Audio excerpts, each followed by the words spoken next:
Hello everyone. तो कैसे हैं आप सभी? आई होप बढ़िया होंगे। Once again welcome back to my channel V K for math coaching classes. Let's learn together. तो चलिए आज का टॉपिक क्या रहने वाला, काफ़ी इंपॉर्टेंट टॉपिक है। बीएड फाइनल ईयर जो बच्चे कर रहे हैं, फोर्थ सेम में हैं, असेसमेंट फॉर लर्निंग उनका जो टॉपिक रहेगा, उनका जो सब्जेक्ट है, उसके लिए one of the most important question जो हर बार पेपर में आता ही है, 99% चांसेस हैं इस बार भी वो आएगा ही आएगा। थोड़ा हम बेसिक डिस्कस कर लेते हैं, उसके बाद फिर हम वो टॉपिक पे चलते हैं। आपका फर्स्ट ऑफ ऑल टॉपिक जो रहने वाला है वो है स्टैटिस्टिकल टूल्स एंड टेक्निक्स। अब इसके बारे में आपको पढ़ना क्या, पहले वो देख ले ध्यान से। स्टैटिस्टिकल टूल्स होता क्या कहता है? Statistical tools is the science which deals with the classification and tabulation of numerical facts as a basic explanation and description as well as probabilities। मतलब कोई भी डेटा आपके पास अगर आ जाए उसको आप एक क्लासीफाई कर पाएँ, टैबुलेट कर पाएँ न्यूमेरिकल फॉर्म के अंदर। सपोज आप क्लास में बैठे हैं, बीएड के बच्चे हैं, तो आपको पता है आप जॉब भी कर रहे होंगे कहीं ना कहीं, तो आप मान के चलिए आपको बोला जाएगा कि आप बच्चों की लिस्ट बना के दीजिए किस बच्चे के कितने मार्क्स आए हैं पर्टिकुलर सब्जेक्ट के अंदर। अगर हिंदी पढ़ा रहे हैं तो हिंदी का बोला जाएगा, मैथ्स के लिए मैथ्स का बोला जाएगा, मतलब पर्टिकुलर सब्जेक्ट आपका। इन द सिमिलर वे आप अगर उसको एक डेटा फॉर्मेट कर पाए, एक आप उसको क्लासिफिकेशन कर पाएँ कि जैसे 1 रोल नंबर के इतने मार्क्स, 2 रोल नंबर के इतने मार्क्स, एक डेटा फॉर्मेट करना। मेन आपको मतलब क्या है इसका, एक फॉर्मेशन ऑफ डेटा करना आपको इसके अंदर, ठीक है जी। कैरेक्टरिस्टिक्स एंड नेचर्स, ये किस किस बातों पे डिपेंड करता है, इसका नेचर क्या होना चाहिए। कहता है statistical is an aggregate of facts. कहता है ओनली फैक्ट के ऊपर डिपेंड है ये एक अकेले फैक्ट के ऊपर डिपेंड नहीं होता। It does not refer to any single fact, it refers to a series of facts. काफ़ी सारे फैक्टर्स होते हैं जो इसके ऊपर इफेक्ट करते हैं। दूसरा पॉइंट क्या कहता है, statistical is a numerical expression. आप इसको न्यूमेरिकली एक्सप्रेस करते हैं, न्यूमेरिकल माने काउंटिंग नंबर्स में। In the statistical all the statics is a numerical statement of facts, यानी कि एक्सप्रेस इन नंबर्स, आप उसको नंबर्स में एक्सप्रेस करते हैं। अगला पॉइंट क्या है, statistics is affected by multiplicity of causes. काफ़ी सारे इफेक्ट होते हैं, जैसे अपने ऊपर भी रीड किया कि सिंगल फैक्ट पे वो डिपेंड नहीं होता, काफ़ी सारे फैक्ट होते हैं जिस पे वो डिपेंड करता है। कहता है statistics fact are not affected by a single factor, they are affected by large number of factors. ठीक है जी। आगे क्या है, statistics is collected by in a systematic manner. Systematic manner का मतलब क्या हुआ, जैसे आपकी क्लास में बच्चे हैं, उनका रोल नंबर एक सिस्टमैटिकली है, 1 है, फिर 2 है, फिर 3 है, फिर 4 है, उसमें भी आपने सिस्टम को यूज़ किया, ऐसा नहीं अपने रोल नंबर अपने आप से बना दिए। इसमें भी कहता है proper pattern should be use for this, एक प्रॉपर पैटर्न आपको यूज़ करना है इसके अंदर। अब इसके फंक्शंस क्या क्या वो देख लेते हैं हम जल्दी से। कहता है it presents fact in a defined form, एक डिफाइनेड फॉर्म देगा आपको, रियलिटी बताएगा आपको फैक्ट्स के बारे में। कहता है it convey a definite meaning, proper definite meaning आपको बताएगा, देखो लिखा हुआ है। फिर कहता है it means it is totally based on facts, fact पे बेस होएगा, रियलिटी पे बेस होएगा। कई बार आप आइडिया भी लगाते हैं, प्रेडिक्शन भी करते हैं, जो आपको लगता है कि ऐसा हो सकता है, तभी लिखा गया प्रोबेबिलिटी। ठीक है जी। फिर क्या है, it simplifies a mass figure. Mass का मतलब यहाँ पे क्या है, मास का मतलब बच्चे यहाँ पे है कि जो आपका डेटा काफ़ी ज़्यादा है उसको सिंप्लीफाई करने के लिए भी आप इसको यूज़ करते हैं। कहता है when there is a mass of data, यानी कि लार्ज डेटा आ जाए, इट मेक्स इट सिंप्लीफाई, इसको क्या करता है, सिंप्लीफाई करता है टू कम्यूट करने के लिए। आगे क्या कहता है, अगला पॉइंट क्या है, इट फैसिलिटेट कंपैरिजन। ये इसका मेन अनदर फंक्शन क्या है, ये कंपैरिजन करने के लिए काम आता है। It is use to compare the things to quantitative fact. आपको फैक्ट्स को कंपेयर करने की, आपको तुलना करनी है इसके अंदर, कौन सा ज़्यादा है कौन सा कम है, इसको आप यूज़ करते हैं इस काम के लिए। प्रिडिक्शन करने के लिए आप अंदाज़ा लगाते हैं कि क्या हो सकता है, बारिश होगी तो क्या चांस बन सकते हैं, नहीं होगी तो क्या चांस बन सकते हैं। ड्राइंग इन्फ्रेंसेस, वही सेम बात है, आप ड्रॉ भी कर सकते हैं, इन्फ्रेंस भी क्या क्या पॉसिबिलिटीज आपकी हो सकती हैं। अब आपका जो टॉपिक रहने वाला है अगला असेसमेंट फॉर लर्निंग के अंदर, उसका टॉपिक का नेम है आपके पास percentage. One of the most important topic आपका है percentage. Is derived from the Latin, एक लैटिन वर्ड है परसेंटेज जिसका मतलब पर प्लस सेंटम। पर मतलब आपको पता है, आप बोलते हैं पर किलोग्राम, पर केजी, मतलब एक के ऊपर बात कर रहे हैं, वो सेंट माने 100, मीनिंग पर 100 and is denoted by the symbol percentage, means 100th, first का 100th पार्ट कर दो, कोई भी वैल्यू को आप 100th पार्ट कर दें, जैसे 1/100 लिखा हुआ है, so 1% means 1 out of 100, that is 1/100।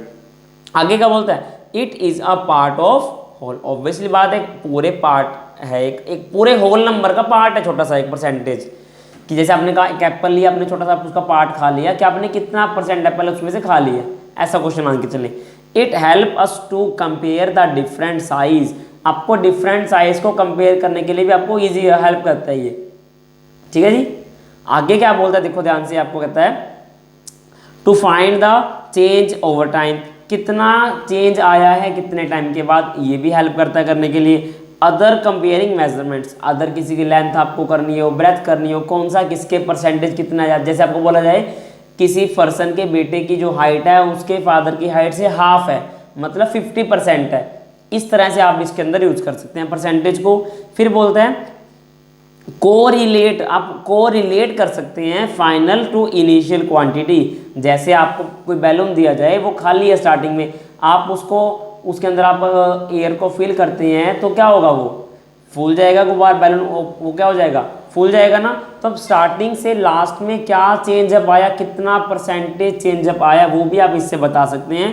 Example आपको दे रहा है, आपको बोलता है एक्सप्रेस करो 1/2 को एज परसेंटेज की फॉर्म में, तो आपने करना क्या, सिंपल सा रूल है, मल्टीप्लाई द गिवन फ्रैक्शन, जो भी फ्रैक्शन आ जाए टू 100, उसको 100 से मल्टीप्लाई कर दो, यू गेट परसेंटेज। 1/2 था, उसको 100 से क्या किया आपने, मल्टीप्लाई किया, 50% आ गया। जर्नल फॉर्म में क्या लिखें, in general to convert any number to और fraction just multiply that number to 100, उसको बस क्या करें 100 से मल्टीप्लाई कर देंगे आप। इसके ऑब्जेक्टिव्स क्या है, हम क्यों कर रहे हैं, इसको क्या सिखाना चाहते हैं इसे हम, कहते हैं वेरी यूजफुल है स्टैटिस्टिक्स के अंदर, अभी हमने पीछे पढ़ा, काफ़ी काम आता है, रिसर्च वर्ड्स के अंदर काम आता है आपका, कंपेयर करने के लिए साइज ऑफ ऑब्जेक्ट्स, साइज छोटा बड़ा कौन है, कितने परसेंटेज है, ठीक है जी, और initial size of the body to final size of the body, obviously बात है। Percentage are related to fraction and decimal, percentage आपका फ्रैक्शंस और डेसिमल से रिलेटेड है, and express values in common, देखो लिखा हुआ है percentage are related to fractions and decimals and express values in common currently of part per 100। Uses आपको मैंने ऊपर पढ़ा दिए, दोबारा पढ़ सकते हैं, रिसर्च में काम आता है आपका ये, कंपेयर इन्फॉर्मेशन में काम आता है आपका, स्टैटिस्टिक्स में काम आता है आपका ये। आगे देखिए परसेंटाइल रैंक क्या होता है, परसेंटाइल रैंक का मतलब क्या है, in a frequency distribution sorry in a frequency distribution percentile rank is the score, वो स्कोर की बात कर रहा है, below which a certain percentage of score fall. अब इसका मतलब क्या है, इन अदर वर्ड देख लेते हैं, percentile rank is the score percentage in its frequency distribution that are equal to और लोअर देन इट। जैसे एग्जांपल आपको दिया जाता है, क्लास में बच्चे पढ़ रहे हैं, 20 बच्चों का टेस्ट लिया आपने, उसमें से 12 बच्चों के अच्छे नंबर आ गए, उस 12th बच्चा मान लो फर्स्ट आ गया, 12th बच्चा फर्स्ट आ गया ना, तो बाकी सारे के सारे मार्क्स उससे कम रह जाएंगे बच्चों के। मान लो 20 बच्चे हैं, उसमें से कोई पर्टिकुलर बच्चा फर्स्ट आ गया, तो मतलब बाकी जो 19 बच्चे रहेंगे ना, वो उससे नीचे रहेंगे, वही बोल रहा है उसमें, कहता है बाकी या तो उससे इक्वल है उससे कम रहेंगे, सबसे हाईएस्ट वाला जो नंबर होगा ना उसकी बात करें परसेंटाइल रैंक में। आपको एग्जाम्पल आपको दे रहा, समझ आएगा आपको अच्छे से। A test score that is greater than 75% of score of people taking the test is said to be at the 75th percentile. वही बात आ गई, जो 75th बच्चा लेके आया है उसकी लोकेशन क्या है, 75th परसेंटाइल है, where the 75 is the percentile rank, उसकी रैंक क्या है पर्टिकुलर। जैसे आपने क्या कहा, क्लास में 20 बच्चे हैं, सबने टेस्ट दिया, एक बच्चे का रैंक क्या है क्लास में, जैसे आप बोलते हैं ना मेरा फर्स्ट रैंक आया है, मेरा सेकंड रैंक आया, मेरा 10th रैंक आया, वही परसेंटाइल रैंक आपके पास। सबसे इंपॉर्टेंट बात आप याद इसको नोट कर लें, it can not be added, इसको ना तो ऐड किया जा सकता है, ना ही सब्ट्रैक्टेड, ना ही मल्टीप्लाई, ना ही डिवाइड, सिंपल जो रैंक है वही का वही रहेगा। अब इसको दो टाइप से मेजर करते हैं, फ्रीक्वेंसी डिस्ट्रीब्यूशन से एंड रैंक्ड डेटा से। अब आप कर रहे हैं फ्रीक्वेंसी डिस्ट्रीब्यूशन से, कैसे, computation of percentile rank in a frequency distribution of score obtained 200 students in an arithmetic test। इस पी आर का मतलब क्या है, फॉर्मूला पहले पढ़ लेते हैं हम। क्या लिखा फॉर्मूला मैंने, P R equal to 100/n F capital वाला bracket close X minus L divide by I overall multiply में स्मॉल एफ। अब किसका क्या मतलब वो देख लेते हैं पहले। कहते हैं पी आर का मतलब है परसेंटाइल रैंक जो आप निकालना चाहते हैं। एक्स का मतलब क्या है, score which the P R is needed, किस बच्चे का आपको परसेंटाइल रैंक निकालना है वो आपका पी आर वो एक्स हो जाएगा। लोअर लिमिट क्या है, उस सीरीज की लोअर लिमिट क्या है, हम क्वेश्चन आगे देखेंगे आपको समझ आ जाएगा। एल आई क्या है, साइज ऑफ द क्लास, क्या है size of the class. F क्या है, फ्रीक्वेंसी, उसके मार्क्स कितने आए आपसे पूछ रहे हैं। एन क्या, टोटल नंबर्स, उस क्लास में कितने बच्चे थे। और कैपिटल एफ का मतलब क्या है, cumulative frequency just below the interval, उससे पहले कौन सी इंटरवल की फ्रीक्वेंसी है वो देखते हैं। अब आगे देखें, चलते हैं हम कॉम्युलेटिव फ्रीक्वेंसी कैसे निकालें। सपोज आपको एक डेटा दे रखा है, ध्यान से देखें। कहता है स्कोर आपके पास है 10 से 14, 15 से 19, 20 से 24, 25 से 29 अप टू सो ऑन। और फ्रीक्वेंसी क्या क्या है, 2, 7, 9, 15 है, 26 आपके पास, 19 है, 48 है, 25 है, 2 है। कॉम्युलेटिव फ्रीक्वेंसी कैसे निकाली जाती है, देखो ध्यान से। जो फर्स्ट वाला है वो तो सेम रहेगा हमेशा से, जो ए लास्ट में आया इसको इसके नेक्स्ट में ऐड करो 2, 5, 9, 9 में ये 9 ऐड करो 18, 18 में 15 ऐड करो 33 में 26 ऐड करो 59। मतलब कहने का मीनिंग ये है, जो भी सम करने के बाद आता है उसमें फ्रीक्वेंसी का अगला नंबर ऐड कर दो। आप देखो मैंने एरो करके दिखा दिया आपको, 33 बना, इसमें 19 ऐड करोगे आपका 59 हो जाएगा। मतलब कहने का आप सम करना चाहते हैं हर एक को बार बार, ठीक है जी। इस तरह से इनको ऐड किया आपने 59 आ गया, फर्दर ऐड किया 78, फर्दर ऐड किया 126, ऐसे करते करते आपका 153 आ गया। इसमें सबसे इंपॉर्टेंट वाली बात क्या है, सेम आपने इस मीडियन में भी किया था। जब आपने मीडियन की मेरी वीडियो देखी होगी, मीडियन में भी आपने सी एफ कॉम्युलेटिव फ्रीक्वेंसी को निकाला था। उसमें मैंने आपको बताया था जो लास्ट का सी एफ होता है इसका जो सम होता है वो सेम होता है। अगर सेम हो गया तो आपने जो सी एफ निकाला है वो सही है, नहीं तो आपका गलत है। अब फॉर्मूला हमने पीछे पढ़ा था, मैंने लिखा हुआ है, आप देखो ध्यान से। ये रहा फॉर्मूला, आप इसको यूज करेंगे। इस फॉर्मूले को हम यूज करने वाले, ध्यान से देखें। ये फॉर्मूला आपके पास है, ये आपको डेटा दे रखा है, ध्यान से देखें। क्या था फॉर्मूला, एक्स आप किसका निकालना चाहते हैं, 22 का। 22 फ्रीक्वेंसी का आप निकालना चाहते हैं परसेंटाइल रैंक। फॉर्मूला अप्लाई किया आपने, क्या था, P R equal to 100/n, n मतलब कितना टोटल आया आपका 153 ब्रैकेट क्लोज। अब किसका निकालना चाहते हैं, मैंने कहा 22 का। x आपका 22 था तो मतलब आपका क्या मीनिंग हुआ, जब आपका x 22 था तब चेक करें x आपका किस स्कोर में आएगा, 20 से 24 वाले में आएगा। उसको मैंने रेड पेन से अंडरलाइन कर दिया है। उसकी फ्रीक्वेंसी क्या है 9 ब्रैकेट क्लोज, x की वैल्यू क्या थी 22 माइनस लोअर लिमिट क्या है, ध्यान से देखिए। इसको मैंने 19.5 क्यों लिखा है, इसका रीजन मैं आपको आगे बताऊंगा, आपको समझ आएगा। मेन इसके अंदर आप चेक करें, जो इस 9 की लोअर लिमिट है 20 है और 20 से ऊपर क्या है 19 है। मतलब इसका क्या हुआ, जब हम फ्रीक्वेंसी डिस्ट्रीब्यूशन सीखेंगे आगे उसमें पता लगेगा आपको अपर लिमिट फर्स्ट क्लास की, लोअर लिमिट अदर क्लास की सेम होनी चाहिए। आप देखो ध्यान से, 14 upper limit, 15 lower limit, upper limit 19, अगले की 20, 24, 25, 29, 30। मतलब ये हमारी एक्सक्लूसिव क्लास है। हमें करना है इनक्लूसिव क्लास या फिर क्या करना है ट्रू क्लास आपको बनानी है, वो आगे आपको सिखाएंगे। मेन आप देखिए ध्यान से, 19 और 20 में डिफरेंस कितने का है, 1 का है। जो भी डिफरेंस आया अपर में और या लोअर में, दोनों में चेक कर लो डिफरेंस कितना आया है, उसमें हाफ कर दो उसको। हाफ 1 का हाफ करने पे 0.5 हो गया, तो लोअर में 0.5 को माइनस करते हैं, अपर में 0.5 को प्लस करते हैं। तो यहाँ पे 20 आया था, 20 में 0.5 को मैंने माइनस किया, इसीलिए मेरा 19.5 आया है, जो आपका ट्रू लोअर क्लास है। यह आपका वर्चुअल है क्योंकि आपका प्रॉपर नहीं है। क्लास का रूल होता है upper limit other first class की, लोअर लिमिट अदर क्लास की सेम होनी चाहिए, बट यहाँ पे सेम तो नहीं है ना, आपने इसलिए इसको सेम किया। मल्टीप्लाई बाय CF था। CF आपने कहा सर जो मैंने क्लास को रेड पेन से नोट किया है उससे ऊपर वाला 18 से ऊपर क्या लिखा हुआ है, 9 लिखा हुआ है, वही आपका CF होता है, कम्युलेटिव फ्रीक्वेंसी होता है। आपने मीडियन में भी सीखा होगा, जब मैंने सिखाया था कि मीडियन में भी CF कैसे निकालते हैं, जो भी आपने सर्कल किया बॉक्स को उससे ऊपर वाला आपका CF होता है ना जी।